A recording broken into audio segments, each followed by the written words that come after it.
دامن میں آگے گرا مجھ خطا کار کو،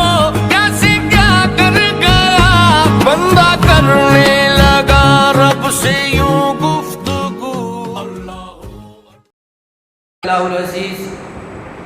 ہم حضور صلی اللہ علیہ وسلم کی زندگی، اس کے بعد صحابہ کی زندگی، اہل بیت اطہار، پھر مدینہ المنورہ سے مکہ المکرمہ، پھر وہاں سے کربلا، اور کربلا کے بعد کیا ہوا، انشاءاللہ العزیز ترتیب وار بیان کرنے کی کوشش کریں گے،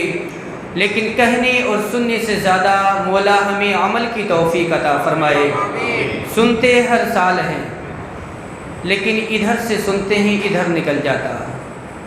ہم کربلا کو افسانے کے طور پر نہیں،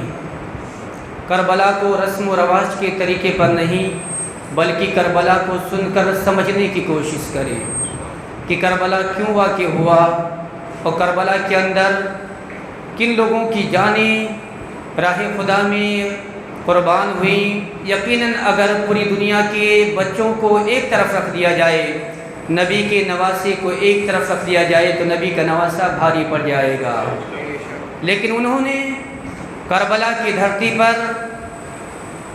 جائیداد کے لیے، حکومت کے لیے، اپنے گھر والوں کے لیے کچھ نہیں، بلکہ اسلام کا پیغام لوگوں تک پہنچانے کے لیے اپنے گھر والوں کی قربانی راہ خدا میں پیش فرمائی، اور اسلام کا صحیح چہرہ ہم تک پر پہنچانے کی کوشش فرمائی۔ ہمیں غور کرنا ہے کہ ہم کربلا کو سنیں اور سننے کے بعد اس پر عمل کی کوشش کریں۔ اللہ تبارک و تعالی قرآن مقدس میں ارشاد فرماتا ہے،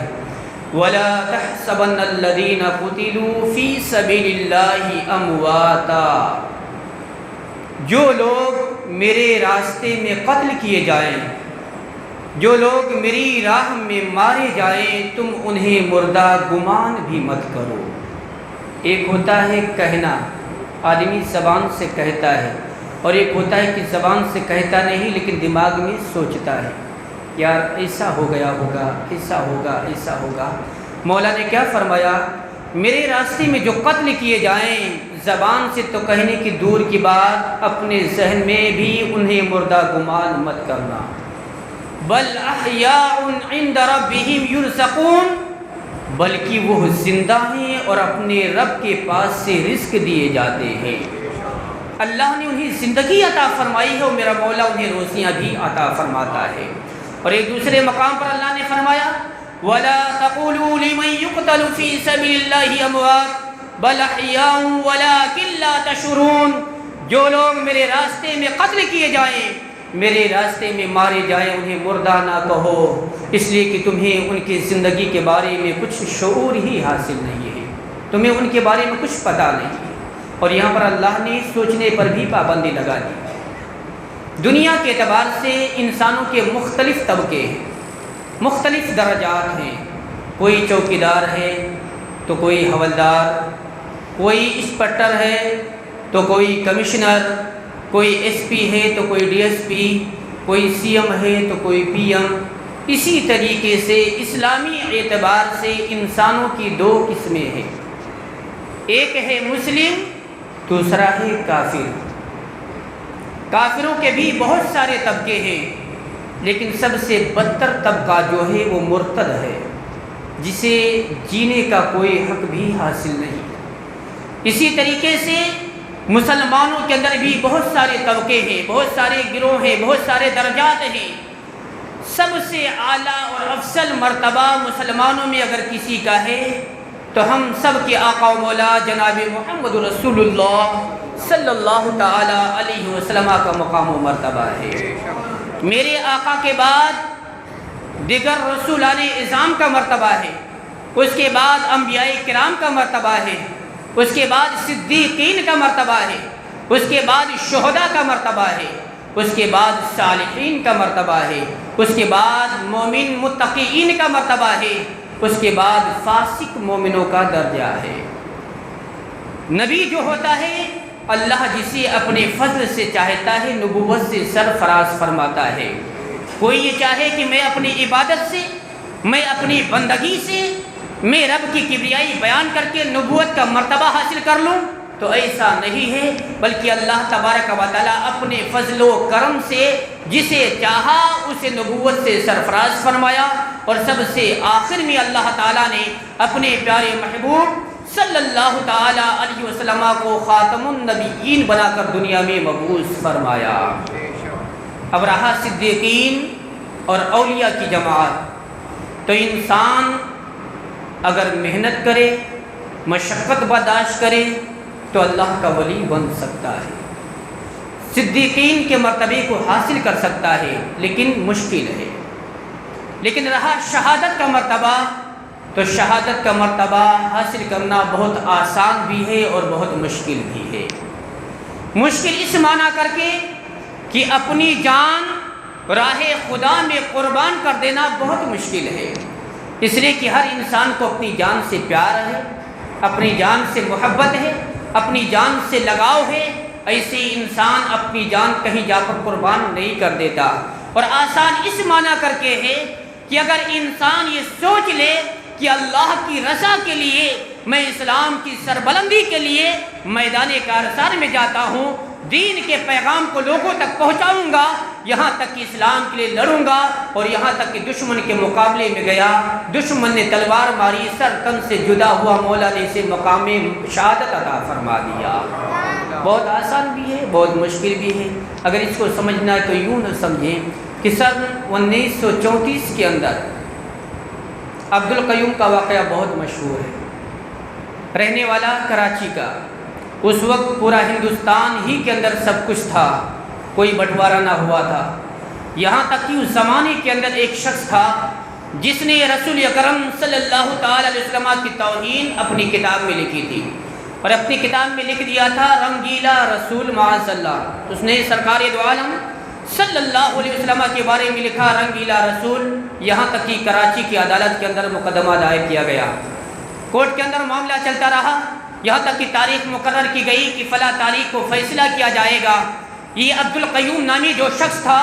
بڑا ہی غریب تھا، اس کے پاس ایک گھوڑا تھا، اسی گھوڑے کے ذریعہ سے وکٹوریا چلایا کرتا تھا، روزی روٹی حاصل کرتا تھا، اپنا پیٹ بھی پالتا تھا، اپنے گھر والوں کا خرچ بھی چلاتا تھا۔ دنیا جانتی ہے جب انسان غریب ہوتا ہے تو کوئی پھر اس کے قریب بیٹھنے کے لیے تیار نہیں ہوتا، یہاں تک کہ پڑوسی غریب کو پڑوسی کہنے کے لیے تیار نہیں، رشتہ دار اپنے غریب رشتہ داروں کو رشتہ دار ماننے کے لیے تیار نہیں۔ انسانوں کو غریبوں سے بدبو آتی ہے، امیروں سے خوشبو آتی ہے، کوئی غریب کو سینے سے لگانے کے لیے تیار نہیں، لیکن غریبوں کو گھبرانے کی ضرورت بھی نہیں۔ اگر وہ پیار کرے اس دنیا میں آمنہ کے لال سے، میرے آقا نے ارشاد فرمایا جو دنیا میں غریب ہوگا، محنت کر کے کھاتا ہوگا، پھر بھی قسمت کا مارا ہوگا، غریبی اس کا مقدر ہوگی، میرا مولا کل قیامت کے دن امیروں سے 500 سال پہلے جنت میں داخلہ عطا فرما دے گا۔ یہ غریبی اگر اللہ تبارک و تعالیٰ نے ہم پر مسلط فرمائی ہے، ہمیں صبر کرنا چاہیے اور اللہ کی عطا پر راضی رہنا چاہیے۔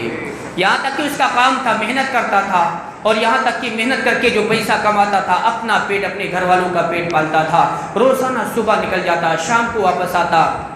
ایک دن گھر سے باہر نکلا، کیا دیکھا کہ آج لوگوں کا ہجوم ہے، بہت ساری پبلک ہے جو آج دیکھو تو آج چوراہے کی طرف بھاگتی جا رہی ہے، لوگ کسی کو دیکھنے کے لیے تیار نہیں، لوگ جلدی جلدی سے چلتے جا رہے ہیں۔ یہاں تک کہ عبد القیوم روڈ پہ آیا اور لوگوں سے پوچھا لوگوں بتاؤ تو صحیح آج لوگوں کا مجمع کیسے، آج لوگوں کا جمع غفیر کیسے، آج لوگوں کی تعداد کیسے نظر آتی ہے؟ لوگوں نے کہا تجھے پتہ نہیں کہ کراچی کی سرزمین پر ایک شخص نے نبی کی شان میں توہین کی تھی اور اس پر مقدمہ دائر ہوا تھا، جہاں تک کہ آج اس کے فیصلے کی تاریخ ہے۔ لوگ جا رہے ہیں کراچی کی عدالت خانے کی طرف تاکہ آج سنا جائے کہ جس نے نبی کی شان میں توہین کی ہے آج اس کا فیصلہ کیا ہوتا ہے۔ عبد القیوم نے یہاں تک کہ وکٹوریا چلایا، لوگوں کو اس پر بٹھایا، بٹھانے کے بعد کراچی کی عدالت خانے کے قریب پہنچا دیا، پہنچانے کے بعد واپس اپنے گھر آیا، آنے کے بعد ماں کے قدم کو بوسہ دیا اور بوسہ دینے کے بعد کہا ماں اپنے بیٹے کا آخری سلام لے لو، اس لیے کہ آپ کا بیٹا آج جا رہا ہے نبی کے نام پر اپنی گردن کٹانے کے لیے،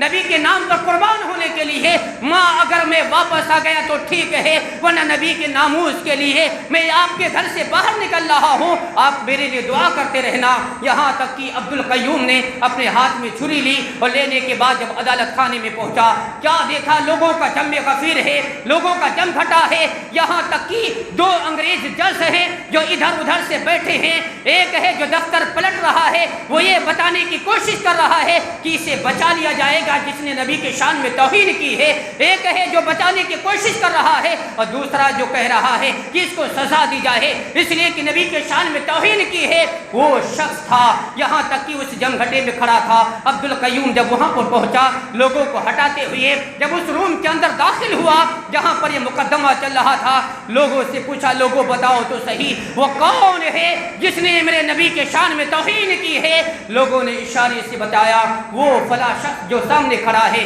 اس نے نبی کی شان میں توہین کی ہے۔ عبد القیوم اس کے قریب گیا اور جانے کے بعد چھری نکالی اور نکالنے کے بعد اس کے سر کو تن سے جدا کر دیا اور اسی مقدمے کے اندر یہاں تک کہ عدالت کے اندر کہا تھا، لوگوں مجھے گرفتار کر لو، اس لیے کہ جو نبی کے شان میں توہین کرے اس پر مقدمہ نہیں چلتا بلکہ اسے دنیا کے صفحے ہستی سے مٹا دیا جاتا ہے، دنیا کے صفحے ہستی سے مٹا دیا جاتا ہے۔ اس لیے کہ مولا نے اگر یہ زمین پیدا کی تو نبی کے صدقے میں، آسمان بنایا تو نبی کے صدقے میں، اگر اللہ نے سارے لوگوں کو وجود عطا فرمایا نبی کے صدقے میں، اور جو انسان نبی کی توہین کرے اسے دنیا میں رہنے کا کوئی حق حاصل نہیں ہے۔ یہاں تک کہ لوگوں نے فوراً گرفتار کیا اور گرفتار کرنے کے بعد مقدمہ چلایا گیا۔ بڑے بڑے انسپکٹروں نے، یہاں تک کہ بڑے بڑے وکیلوں نے، بڑے بڑے جج نے کہا تھا، اے عبد القیوم تم تھوڑا سا جھوٹ بول دو، اپنے بیان کو بدل دو، ہم تم کو کراچی کی عدالت سے بچا لیں گے۔ عبد القیوم نے کہا تھا، لوگوں جس مرتبے کو میں نے بڑی مشکل سے حاصل کیا ہے تم میرے مرتبے کو چھیننا چاہتے ہو۔ عبد القیوم نے کراچی کی عدالت سے بچنے کے لیے سب کچھ نہیں کیا ہے بلکہ کل قیامت کے دن رسول اکرم کی شفاعت کے لیے سب کچھ کیا ہے۔ مجھے کراچی کی عدالت سے ضمانت نہیں چاہیے بلکہ مجھے کل قیامت کے دن امام حسین کے جد امجد ان کے نانا جان کی شفاعت چاہیے۔ یہاں تک کہ مقدمہ چلا، دفعات لگائے گئے، ایک وقت آیا عبد القیوم کو کوئی جانتا نہ تھا، غریب تھا، لیکن جب اس نے ناموس رسالت کے لیے گستاخ رسول کا سر قلم کیا، یہاں تک کہ پوری دنیا جان گئی۔ قریب یہاں تک کہ جو بوڑھے مسلمان تھے ان کے کانپتے ہوئے ہاتھ رب کی بارگاہ میں اٹھ گئے، مولا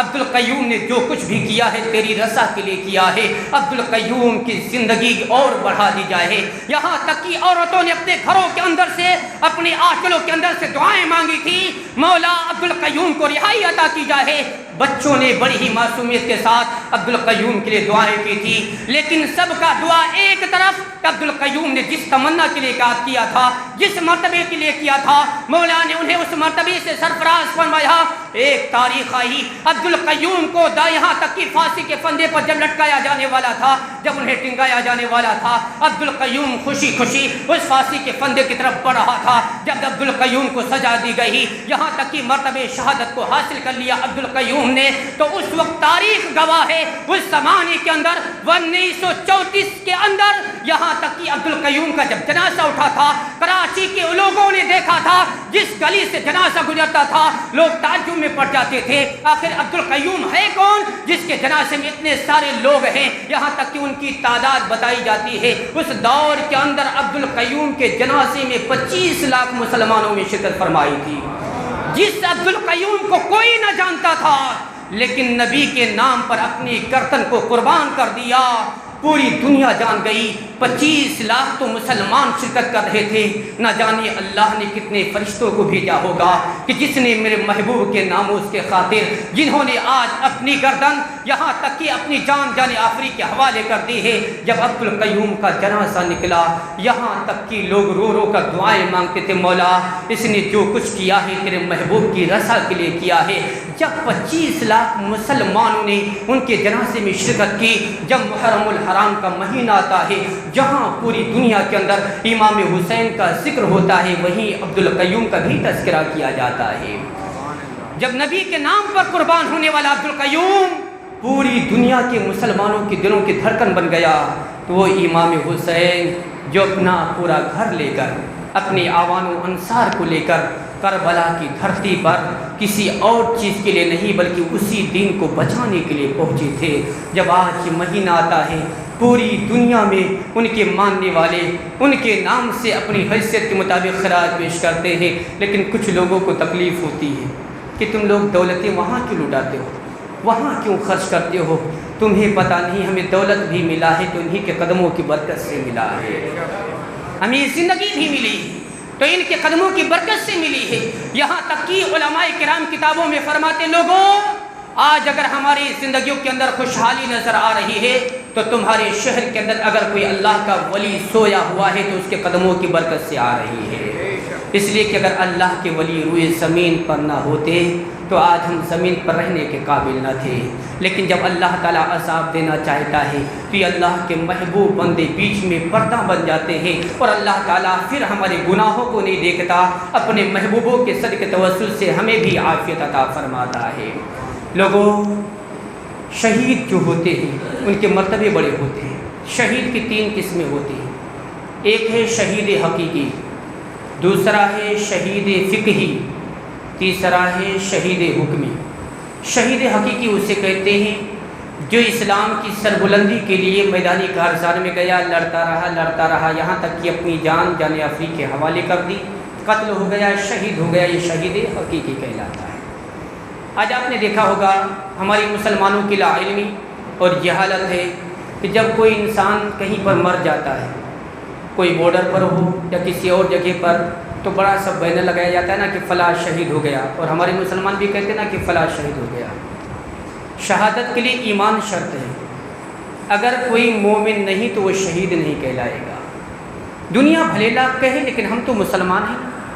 کسی کو بھی جو مرتبہ ملتا ہے ایمان کی بنیاد پر ملتا ہے، اگر ایمان نہیں تو پھر اسے کوئی مرتبہ حاصل نہیں، اور اگر ایمان موجود ہے تھوڑی سی بھی نیکی کرتا ہے تو مولا اسے بہت زیادہ عطا فرمائے گا، اور اگر بے ایمان کافر بہت کچھ کر لے لیکن ایمان ہی نہیں تو کوئی فائدہ نہیں۔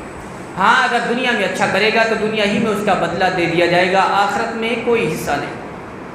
یہاں تک کہ میرے آقا ارشاد فرماتے ہیں کہ اللہ رب العزت فرماتا ہے اگر مسلمانوں کے دلوں کا مجھے خیال نہ ہوتا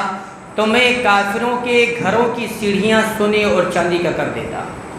اس لیے کہ کافروں کے لیے دنیا ہی سب کچھ ہے، آخرت میں کوئی حصہ نہیں، اور مسلمانوں کے لیے دنیا قید خانہ ہے، دنیا ان کے لیے کچھ نہیں، انہیں جو بھی نعمتیں ملے گی اللہ تعالیٰ کل قیامت کے دن جنت میں عطا فرمائے گا۔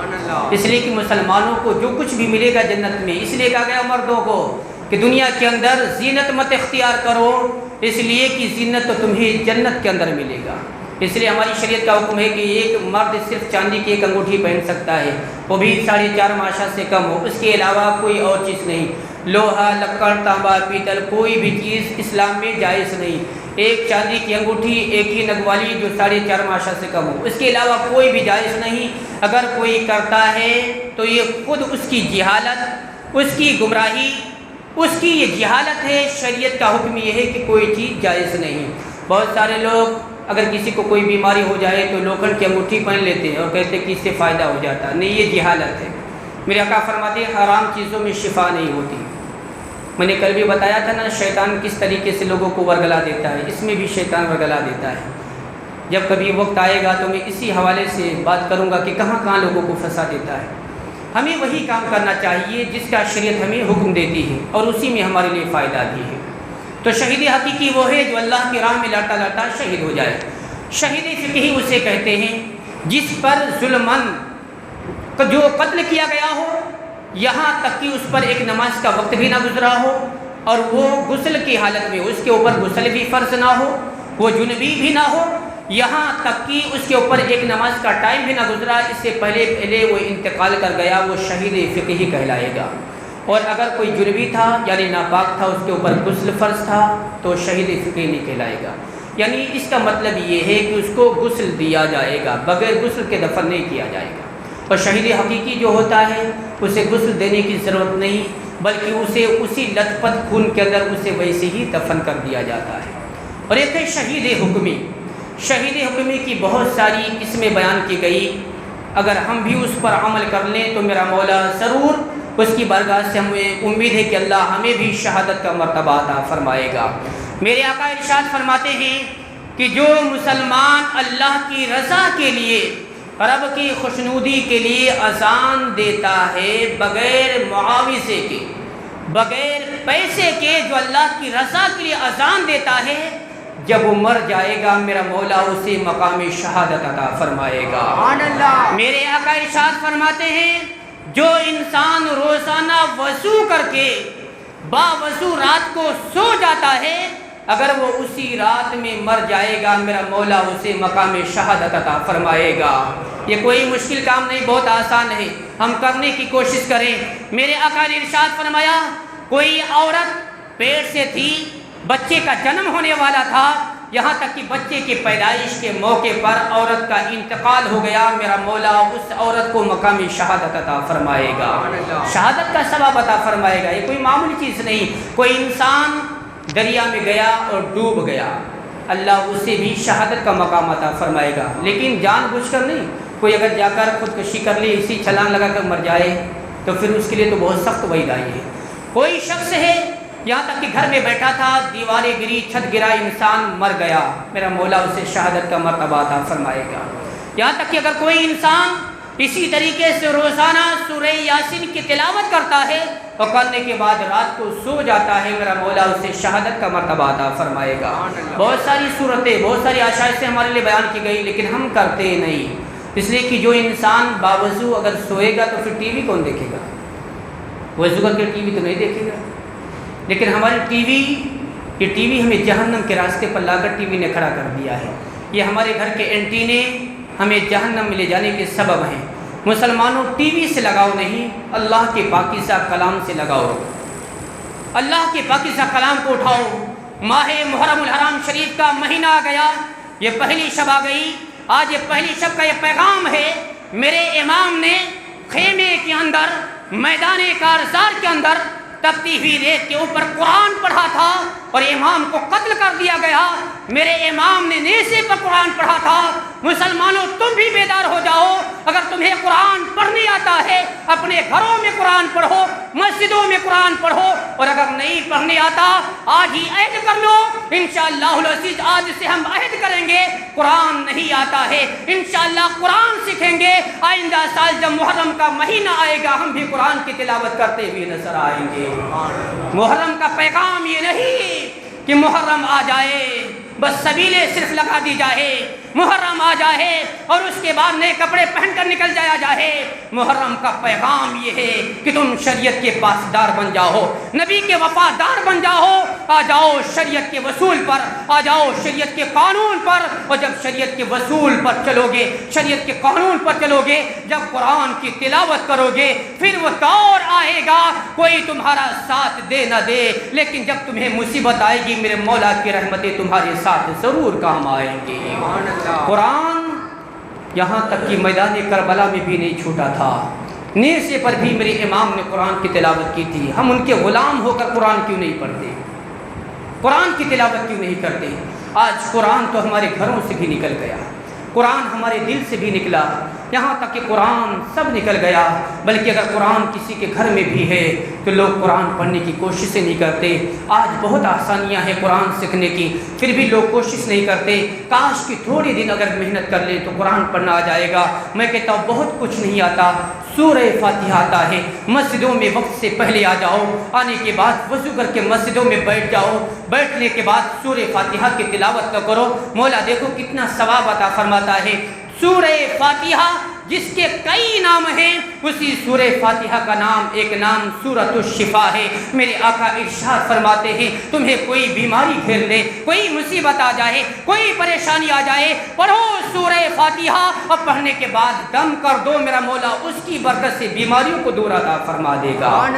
لیکن ہم کہاں پڑھتے ہیں؟ قرآن شفا ہی شفا ہے۔ قرآن تو وہ ہے کہ جب جس کے دل میں اترتا ہے تو اس کے دل کو منور کرتے چلا جاتا ہے۔ ہمیں قرآن پڑھنے کی کوشش کرنی چاہیے۔ اور شہید جو ہوتے ہیں ان کے مرتبے تو بہت بلند ہوتے ہیں، ان کے رتبے تو بہت بلند ہوتے ہیں، یہاں تک کہ قرآن نے فرمایا جو میری راہ میں قتل کی جائے مردہ مت کہو،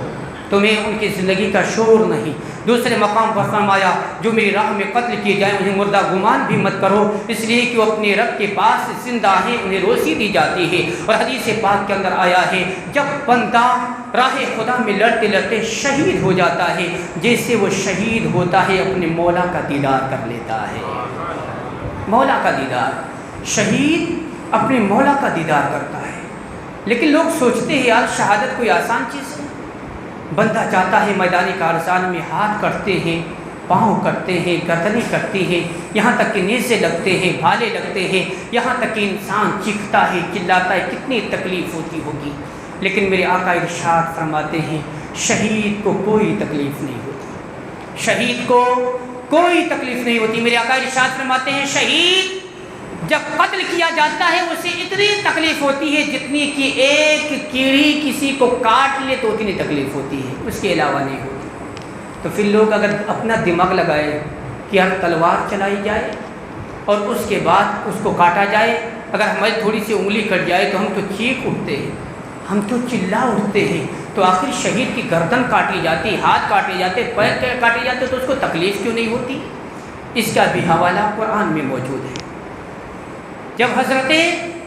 زلیخا رضی اللہ تعالی عنہ کو ان کے پڑوس کی اور ان کے شہر کی عورتوں نے تانا دیا تو حضرت یوسف علیہ السلام کی محبت میں گرفتار ہو گئی۔ وہ تو ایک غلام ہے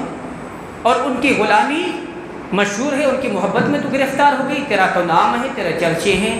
تو انہوں نے کیا کہا کہ تمہیں میرے محبوب کے بارے میں پتہ نہیں، میرے محبوب کے بارے میں تمہیں کچھ پتہ نہیں ہے۔ یہاں تک انہوں نے کہا کہ جب میں اپنے محبوب کو بلاؤں گی نا تو تم دیکھ لینا۔ ان لوگوں نے کہا ٹھیک ہے۔ ایک وقت مقرر کیا گیا، ٹائم مقرر کیا گیا، ٹائم مقرر کرنے کے بعد وہ عورتیں آئیں اور آنے کے بعد ان کو بٹھا دیا گیا، بٹھانے کے بعد ان کے ہاتھ میں لیمو دیا گیا اور لیمو کے ساتھ ساتھ چھری دی گئی اور ان سے کہا گیا جب میرا محبوب یوسف یہاں سے گزرنے لگے تم یوسف کو دیکھتے جانا اور لیمو کاٹتے جانا۔ یہاں تک کہ حضرت یوسف علیہ السلام اپنے چہرے پر نقاب ڈالے ہوئے تھے۔ جب وہاں پر آئے اور آنے کے بعد زلیخا نے کہا کہ آج تم یہاں سے گزرنا، یہاں تک کہ میرے پڑوس کی عورتیں، میری ہم عصر عورتیں جو مجھے تانا دیتی ہیں، آج تم ان کے سامنے سے گزر جاؤ۔ یہاں تک کہ حضرت یوسف علیہ السلام جب وہاں سے گزرے عورتوں نے یہاں تک انہیں دیکھنا شروع کیا، ان کی پوری توجہ حضرت یوسف علیہ السلام کے حسن کی طرف تھی، ان کی پوری توجہ یوسف علیہ السلام کے اوپر تھی، یہاں تک کہ وہ چھری سے لیمو کاٹتی جا رہی تھی، یوسف کو دیکھتی جا رہی تھی، یہاں تک کہ لیمو بھی کٹ گیا، انگلی بھی کٹ گئی، انہیں پتہ بھی نہ چلا، ان کے زبان سے نکل گیا ارے یہ کوئی انسان ہے یا اللہ کا فرشتہ معلوم ہوتا ہے، یہ کوئی انسان ہے یا اللہ کا فرشتہ معلوم ہوتا ہے، یہ کتنا حسین و جمیل ہے، مولا نے کتنا حسین بنایا ہے۔ ارے جب جس کے سامنے حسن یوسف ہو اور انگلی کٹ جائے پتہ نہ چلے، اور جب بندے کے سامنے انسان کا حسن نہیں بلکہ جلوے خدا ہوتا ہے، جلوے خدا ہوتا ہے، اور جب بندہ جلوے خدا کو دیکھتے دیکھتے قتل کیا جاتا ہے اسے کچھ بھی پتہ نہیں چلتا، یہاں تک کہ مقام شہادت کو حاصل کر لیتا ہے۔ عزیزان محترم، مقام شہادت حاصل کر لینا یہ بہت آسان بھی ہے، بہت مشکل بھی ہے، لیکن اگر تربیت اچھی کی جائے تو بہت آسان ہے۔ میرے آقا کے زمانے کے اندر اعلان باقاعدہ ہوتا تھا لوگوں چلو نبی کے قدموں پر قربان ہو جاؤ۔ کبھی ایسا نہیں ہوا کہ بلا لیا گیا اور لے جا کر سب کو قتل کروا دیا گیا، نہیں۔ جب بھی اعلان ہوتا تھا یہی اعلان ہوتا تھا لوگوں چلو اسلام کو ضرورت پیش آئی ہے، نبی کے قدموں پر گردنیں کٹانی ہے، یہاں تک کہ لوگ اپنے گھروں کو چھوڑ کر آ جاتے تھے نبی کی بارگاہ میں، نبی کی بارگاہ میں حاضر ہو جایا کرتے تھے۔ ایک مرتبہ حضرت حنظلہ رضی اللہ تعالیٰ، یہ حضرت حنظلہ کون ہے؟ ان کی شادی ہوئی ہے، پہلی رات ہے، بیوی آئی ہوئی ہے، سہاگ رات جسے کہتے سہاگ رات، پہلی شب ہے، بیوی سے ملاقات کی، یہاں تک کہ وظیفے زوجیت ادا کیا، جب تک بلال حبشی رضی اللہ تعالیٰ نے اعلان کر دیا لوگوں چلو آج اسلام کو ضرورت پیش آئی ہے نوجوانوں کی، چلو نبی کے قدموں پر قربان ہو جاؤ۔ یہاں تک کہ حضرت حنظلہ رضی اللہ تعالیٰ کے کانوں میں آواز گئی، یہاں تک کہ نبی کی محبت میں سرشار تھے، فوراً اپنے گھر سے اٹھے نبی کی بارگاہ میں پہنچ گئے، غسل کرنا بھول گئے، غسل ان کے اوپر فرض ہو گیا تھا، غسل کرنا بھول گئے، نبی کی بارگاہ میں آئے، یہاں تک کہ جنگ کے اندر گئے، جنگ ہوئی، گھمسان کی جنگ ہوئی، یہاں تک کہ طرفین سے قتل ہوئے، بہت ساری مسلمانوں سے بھی شہید کیے گئے، کافر بھی قتل کیے گئے۔ جب یہاں تک کہ جنگ ختم ہو گیا، جب مسلمانوں کی لاشیں تلاش کی جانے لگی کہ لاشیں مسلمانوں کی کتنی ہے، کون کون شہید ہوا، یہاں تک کہ سب کی لاشیں تلاش کی گئی، سب مل گئے، لیکن میرے آقا نے فرمایا حنظلہ بھی تو تھے، حنظلہ کہاں چلے گئے؟ صحابہ نے کہا ہم نے بھی دیکھا تھا، وہ جنگ میں آئے تھے، یہاں تک کہ جنگ کے اندر تھے، جنگ ختم ہو گئی، ان کی لاش بھی نہیں ملتی، بات کیا ہے، معاملہ کیا ہے؟ میرے آقا کی بارگاہ میں جب فریاد لے کر سب آئے، حضرت حنظلہ کی لاش نہیں ملتی، میرے آقا نے جب اوپر سر کو اٹھایا تو کیا دیکھا؟ آسمانوں میں فرشتے حضرت حنظلہ کو غسل دے رہے ہیں، آسمانوں میں فرشتے حضرت حنظلہ کو غسل دے رہے ہیں۔ اسی لیے حضرت حنظلہ کو غسیل الملائکہ کہا جاتا ہے، یعنی فرشتوں کا غسل دیا ہوا۔ یہاں تک کہ لوگوں نے پوچھا یا رسول اللہ بہت سارے لوگ قتل کیے گئے، بہت سارے لوگ شہید ہو گئے، آخر کسی کو فرشتوں نے لے جا کر آسمان میں غسل نہیں دیا، حضرت حنظلہ کو آسمان میں غسل کیوں دیا گیا، وجہ کیا ہے؟ میرے آقا ارشاد فرماتے ہیں کہ میرا یہ صحابی جیسے اس کے کان میں آواز کہی چلو نبی کے قدموں پہ قربان ہو جاؤ، یہاں تک کہ غسل کرنا بھول گیا، اس کے اوپر غسل فرض تھا، ایسے ہی آ گیا میدان کارسار میں، جب شہید کیا گیا فرشتوں نے کہا یہ شہید تو ہو گیا ہے لیکن غسل فرض تھا، شہیدوں نے اس کی لاش کو اٹھایا اور اٹھانے کے بعد آسمان میں لے گئے، یہاں تک کہ غسل دیا۔ جب حضرت حنظلہ کی لاش واپس زمین پر لائی گئی تو ان کے جسم سے پانی بہتا ہوا نظر آ رہا تھا۔ یہ حضرت غسیل الملائکہ حضرت حنظلہ رضی اللہ تعالیٰ عنہ ہیں، اس لیے کہ اس دور کے مسلمانوں کا جذبہ یہ تھا لوگوں جو کچھ بھی ہے نبی کے صدقے میں ہے، یہاں تک کہ وہ لوگ جانیں قربان کرنے کے بعد، اولادیں قربان کرنے کے بعد، مال قربان کرنے کے بعد یہی کہا کرتے تھے حق تو یہ ہے کہ حق ادا نہ ہوا،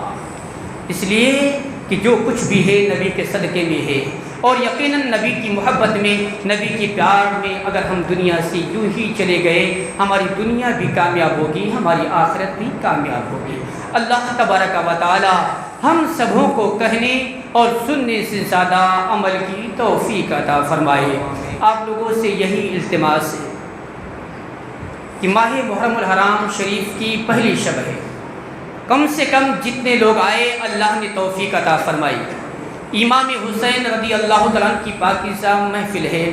یہاں سے جانے کے بعد یہ عہد کر لیں کہ انشاءاللہ العزیز اب ہماری زندگی گناہوں کی طرف نہیں نیکیوں کی طرف بڑھے گی، اس لیے کہ زندگی کا کوئی بھروسہ نہیں۔ لیکن اگر کوئی انسان گناہوں سے توبہ کر کے یہ ارادہ کر لے کہ انشاءاللہ العزیز آج کے بعد سے گناہ نہیں کروں گا، فرشتے اس کے اس نیت کو لکھ لیں گے، اور خدا نخواستہ اگر اسی رات میں انتقال ہو گیا تو مولا ہماری مغفرت عطا فرما دے گا۔ اس لیے کہ ہم نیک نیت لے کر گناہوں سے توبہ کر کے ہم سو رہے ہیں، روزانہ بستر پر جائیں، ٹی وی سے لگاؤ مت رکھیں، ٹی وی نہیں، ہمارے پاس ٹائم ملے تو قرآن کی تلاوت سنیں، قرآن کی تلاوت سنیں، یہاں تک کہ علماء کرام فرماتے لوگوں روزانہ صبح صبح اگر اپنے گھروں میں تم چاہو تو سورہ بقرہ شریف کی تلاوت کیا کرو۔ سورہ بقرہ شریف آسان تو نہیں ہے، 2.5 سپارہ ہے سورہ بقرہ، آج انسان کو ایک صفحہ پڑھنے میں مشکل ہوتا ہے، لیکن اتنی سہولت ہے کہ اگر نہیں پڑھ سکتے تو اپنے گھروں میں سورہ بقرہ کی تلاوت سنو، موبائل کے اندر لگا کر۔ ہم موبائل میں جہاں گیت سنتے ہیں، گانے سنتے ہیں اور فضول چیزیں سنتے ہیں، وہ سب چیزیں بند کر کے اپنے موبائل سے قرآن کی تلاوت سنیں۔ یہاں تک کہ علماء فرماتے ہیں جس گھر میں سورہ بقرہ شریف کی تلاوت کی جاتی ہے اس میں اگر شریر سے شریر بڑے سے بڑا جن بھی ہوگا تو سورہ بقرہ کی تلاوت سے وہ جنات بھی تمہارے گھر کو چھوڑ کر بھاگ جائے گا۔ روزانہ فجر کی پابندی کریں، نماز پڑھنے کے بعد اپنے گھروں کے اندر قرآن کی تلاوت لگا دیں، جب کوئی گلی سے گزرے تو یوں محسوس ہو کہ مسلمانوں کے گھروں سے قرآن کی تلاوت کی آواز آ رہی ہے، ہمارے گھروں سے ٹی ویوں کی آواز نہیں۔ رات کے سناٹے میں جب نکلا جاتا ہے بہت افسوس ہوتا ہے، ایک وقت تھا جب 12 بجتے تھے تو مسلمانوں کے گھروں سے رونے کی آواز آتی تھی، آج ہمارے گھروں سے فلمی گانوں اور اس کے بعد ہمارے گھروں سے نہ جانے کیسے کیسے گیت کی آواز آتے ہیں۔ بتاؤ تو صحیح اللہ تبارک و تعالیٰ نے کہ ہمیں کیا اسی لیے پیدا کیا تھا؟ بلکہ اللہ فرماتا ہے الذی خلق الموت والحیات لیبلوکم ایکم احسن عملا، لوگوں ہم نے موت اور زندگی کو اس لیے پیدا کیا تاکہ تمہیں جانچے، امتحان لے دنیا میں بہترین عمل کرنے والا کون ہے۔ دنیا میں اچھا عمل کے لیے اللہ نے پیدا کیا ہے، تو ٹی وی دیکھنا کوئی اچھا عمل ہے؟ گیت سننا کوئی اچھا عمل ہے؟ بلکہ گیت کے تعلق سے میرے آقا فرماتے ہیں جو مسلمان دنیا میں گیت سنتا ہوگا بغیر توبہ کے مر گیا ہوگا، چہرہ مرتے وقت اچھا ہوگا، قبر میں رکھا جائے گا اچھا ہوگا، لیکن قیامت کے دن اٹھایا جائے گا تو اس کا چہرہ یا تو بندر کی طرح ہوگا یا تو سور کی طرح ہوگا۔ اللہ اکبر۔ آقا کے فرمان پر ہمیں بھروسہ نہیں؟ لوگوں چھوڑ دو گیت، اپنے گھروں سے گیت کی آواز سے نہیں بلکہ قرآن کی آواز سے لوگوں کو سناؤ، ہو سکتا ہے ہماری وجہ سے کسی اور کے دل میں اسلام کی محبت پیدا ہو جائے، ہو سکتا ہے کہ اگر ہم اچھا کام کریں ہمارے پڑوس والوں کو بھی اچھا لگے، وہ بھی یہی کام کرنا شروع کر دیں۔ میں کہتا ہوں ایک انسان اگر سدھر جائے پورا معاشرہ سدھر سکتا ہے۔ وہ ایک انسان کون ہے؟ ہر انسان یہ سوچ لے کہ وہ انسان ہے۔ ہم دین کی تربیت دوسرے کے گھروں سے نہیں اپنے گھر سے شروع کریں، ہم دین کی سدھار اپنے گھر سے شروع کریں۔ ہم دوسرے کو سمجھانے نہ جائیں ایسا کرو ایسا کرو، نہیں، ہم اپنے آپ کو سدھاریں، اپنے گھر والوں کو سدھاریں، اور ہر انسان جب اپنے گھر والوں کو سدھارے گا تو پورا معاشرہ سدھر جائے گا، پوری سوسائٹی سدھر جائے گی۔ آپ نے دیکھا ہوگا کہ اگر کوئی انسان شادی کے موقع پر ڈانڈیا نہیں کھیلتا، لیکن اگر ایک کو شیطان پھنسا دینا، ایک اگر کر ڈالے تو پھر دوسرا بھی کرنے کے لیے تیار ہو جاتا کہ اس نے کیا تو ہم کیوں نہ کریں، اس لیے کہ شیطان تو موقع ہی ڈھونڈ رہا تھا، ایک کو پھنسایا تو اس کے پیچھے پیچھے سب آ گئے۔ ہم گناہوں میں کسی کے رہنما نہ بنیں، نیکیوں میں رہنما بنیں، نیکی کریں، ہم چھوڑ دیں یہ کام، تاکہ ہو سکتا ہے کہ ہماری وجہ سے کوئی اور گناہ کو چھوڑ دے۔ اگر میں گناہ چھوڑنے کا سبب بن گیا اور کسی اور نے وہ گناہ چھوڑ دیا ہے، اللہ اسے بھی ثواب دے گا اور اس کے برابر ہمیں بھی۔ سے دامن